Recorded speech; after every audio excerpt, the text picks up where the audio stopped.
La conspiration des ailes brûlées.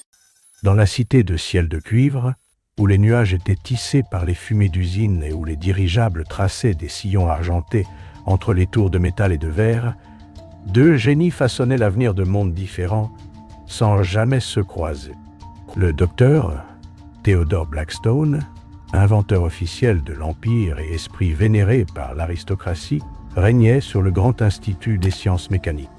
Dans son laboratoire aux 1000 rouages, drapé de velours cramoisi et orné de cadrans en laiton, il créait des merveilles qui renforçaient le pouvoir d'une élite déjà intouchable. À l'autre bout de la ville, dans les entrailles fumantes des quartiers industriels, Lucia Nightingale, ancienne protégée de l'Institut devenue hérétique technologique, assemblait des machines révolutionnaires dans un atelier clandestin dissimulé derrière une façade de fonderie abandonnée.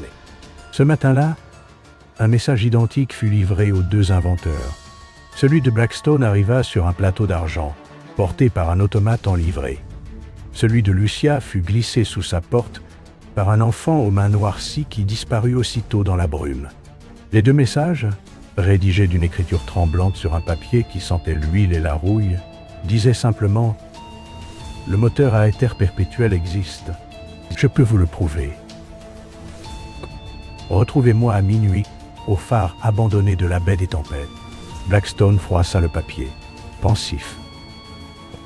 Le moteur à éther perpétuel, la source d'énergie infinie que tous cherchaient, mais que l'Empire avait déclarée impossible, blasphématoire et dangereuse.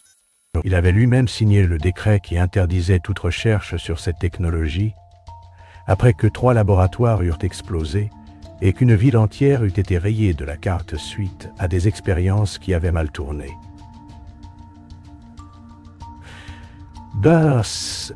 Si quelqu'un prétendait avoir réussi, cela changerait tout. Il ordonna qu'on prépare son dirigeable personnel. Lucia, elle, reconnut immédiatement l'écriture de son ancien mentor. Le professeur Ezekiel Frost, disparu depuis 5 ans, après avoir été accusé de trahison envers l'Empire pour ses théories radicales. Elle avait continué son œuvre dans l'ombre, développant des machines qui contournaient la dépendance aux ressources contrôlées par l'Empire. Si Frost avait vraiment découvert le secret de l'énergie perpétuelle, elle devait absolument le récupérer avant que l'Empire ne le fasse. Elle enfila sa veste de cuir renforcée, ajusta ses lunettes mécaniques à vision nocturne et enfourcha sa motocyclette à vapeur Connie. Le phare de la baie des tempêtes se dressait comme un doigt accusateur vers un ciel d'encre. Sa lanterne éteinte depuis des décennies. L'édifice, ravagé par les éléments et abandonné après qu'un mystérieux incendie eût consumé sa partie supérieure, était devenu le repère de contrebandiers et d'inventeurs interdits. Blackstone y arriva le premier, son dirigeable amarré à distance pour ne pas attirer l'attention. Équipé d'un pistolet à impulsion et d'une canne épée à mécanisme caché, il grimpa les marches en colimaçon, conscient que sa présence ici pourrait ruiner sa réputation s'il était découvert. Au sommet, il ne trouva qu'une pièce circulaire vide, à l'exception d'une étrange machine au centre, un assemblage complexe d'engrenages de cristal et de tubes remplis d'un liquide luminescent bleuté.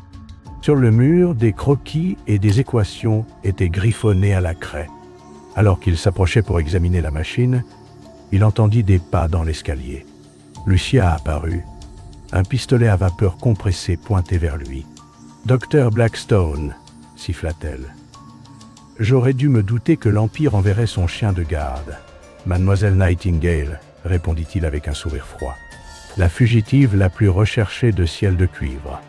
J'avoue être surpris que vous osiez encore vous montrer dans l'enceinte de la cité. »« Je ne suis pas venu pour vous, » répliqua-t-elle en s'avançant vers la machine. « Où est le professeur Frost? C'est lui qui nous a convoqués, n'est-ce pas ?» Un rire sec retentit dans l'ombre. Brillant, mais prévisible, tous les deux. Une silhouette émergea. Un homme voûté, au visage à moitié masqué par un respirateur en cuivre, un bras entièrement mécanique, luisant faiblement dans la pénombre. « Mes chers élèves, » continua le professeur Frost, toujours aussi prompt à sauter sur la moindre piste intéressante. Il s'approcha de la machine et posa sa main mécanique sur les engrenages de cristal. Ce n'est pas le moteur à éther que je voulais vous montrer. C'est la vérité.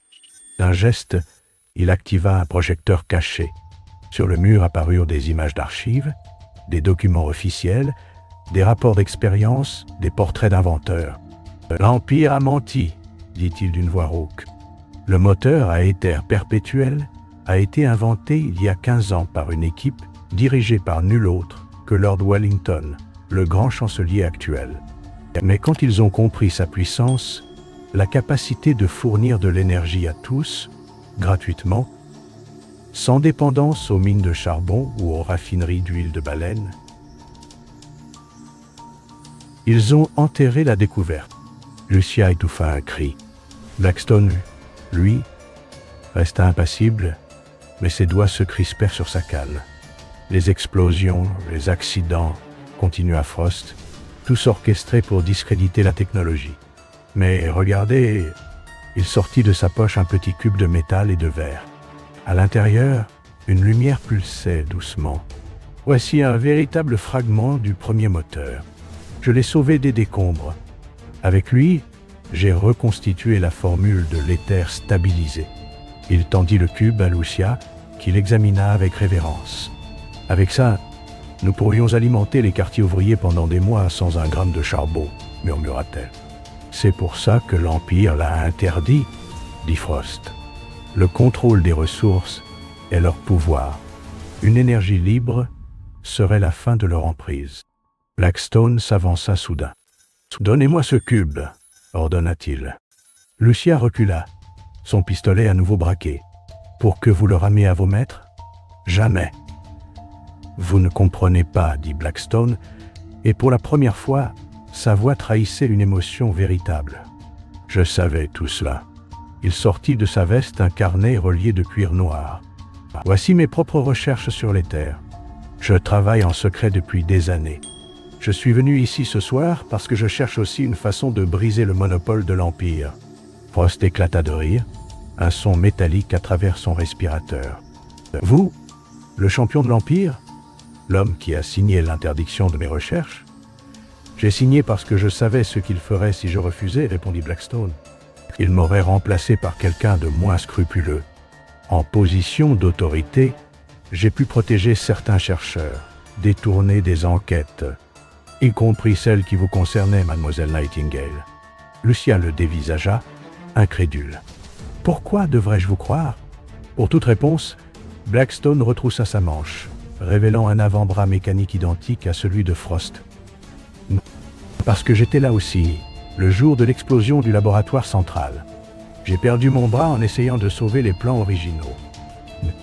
Un silence lourd tomba sur la pièce. Dehors, le vent hurlait, secouant les vitres brisées du phare. « Si vous dites vrai, dit enfin Lucia, alors nous avons le même ennemi. Mais que proposez-vous ? Une alliance, répondit Blackstone. À trois, nous avons les ressources, le génie et la détermination nécessaires pour recréer le moteur à éther perpétuel. Mais pas pour déclencher une révolution sanglante, pour négocier. Négocier, s'étonna Frost. Avec des tyrans ? Avec la vérité, corrigea Blackstone. Nous construisons un prototype fonctionnel. Nous documentons tout. Et nous le présentons publiquement lors de l'exposition universelle des sciences qui aura lieu dans un mois. Devant les ambassadeurs de toutes les nations, devant la presse, devant le peuple. Ils ne pourront pas nous faire taire tous. Lucia réfléchit un instant. Vous avez accès à l'exposition ? Je suis censé y présenter la nouvelle génération de robots policiers, dit Blackstone avec un sourire ironique. Mais je peux vous faire entrer tous les deux comme assistants. Frost s'approcha de la fenêtre, contemplant la ville en contrebas, ses lumières perçant la brume nocturne. Et si ça échoue ? S'il nous arrête avant ? Alors j'ai un plan B, dit Lucia en sortant de sa sacoche un petit dispositif cuivré. Ceci est un émetteur capable de pirater le réseau de communication pneumatique de la cité Pikun. Un message envoyé simultanément à tous les foyers, à toutes les rédactions. Le vent redoubla d'intensité, faisant trembler la structure du phare. Au loin, les sirènes de la police aérienne retentirent. Ils m'ont suivi, murmura Blackstone. Nous n'avons pas beaucoup de temps. Frost rassembla rapidement ses notes et les fourra dans une sacoche. Mon atelier secret est dans les égouts du quartier Est. Nous y serons en sécurité pour commencer. J'ai des composants rares cachés dans ma fonderie, ajouta Lucia. Je peux les récupérer en chemin. Blackstone acquiesça, et j'ai accès aux archives secrètes de l'Institut. Je peux obtenir les plans originaux. Les trois inventeurs se regardèrent, unis par une cause commune après des années de méfiance et de rivalité. La machine au centre de la pièce pulsa soudain plus fort, comme en écho à leur résolution. « Pour l'avenir de Ciel de Cuivre », dit solennellement Frost. « Pour la vérité », ajouta Blackstone. « Pour la liberté », conclut Lucia. What? Ensemble, ils dévalèrent l'escalier en spirale, alors que le premier dirigeable de police apparaissait dans le ciel tourmenté. La machine laissée derrière eux continua de luire dans l'obscurité, témoin silencieux d'une alliance inattendue qui allait bientôt ébranler les fondations mêmes de l'empire de laiton et de vapeur. Dans les semaines qui suivirent, entre cachettes souterraines et laboratoires secrets, entre poursuites haletantes sur les toits de la cité et infiltration dans les archives impériales, leurs mains autrefois rivales travaillèrent ensemble, assemblant pièce par pièce ce que l'histoire retiendrait comme la machine de la révélation. Et quand enfin vint le jour de l'exposition, quand les rideaux de velours s'ouvrirent sur leur création au lieu du dispositif de contrôle attendu, quand la lumière bleue de l'éther stabilisé inonda la salle des conventions devant les yeux ébahis de la presse mondiale, ils surent que, quelle que soit l'issue, la vérité ne pourrait plus jamais être enfermée, tout comme l'énergie qui pulsait maintenant librement, défiant les lois établies par les hommes.